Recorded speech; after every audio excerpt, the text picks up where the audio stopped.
En ce temps-là, quelques-uns des scribes et des pharisiens adressèrent la parole à Jésus. Maître, nous voulons voir un signe venant de toi.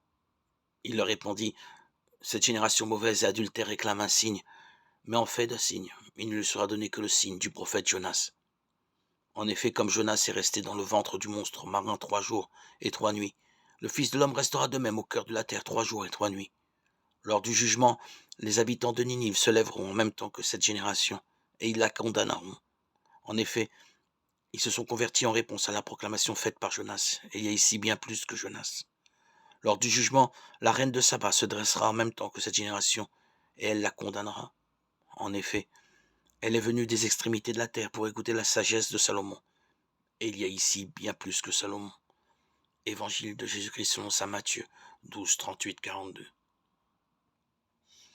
Comment puis-je encore demander à Dieu un signe, alors qu'il m'a déjà tout donné en son Fils unique? Ce signe m'aiderait-il à approfondir ma foi? Jésus lui-même a traversé l'épreuve de cette vie sans s'arrêter à la souffrance et l'angoisse de son agonie. Vais-je refuser de le suivre alors qu'il m'entraîne sur ce chemin et me mendie un peu d'amitié? Voici que je me tiens à la porte et je frappe, dit le Seigneur. Si quelqu'un entend ma voix et ouvre la porte, j'entrerai chez lui.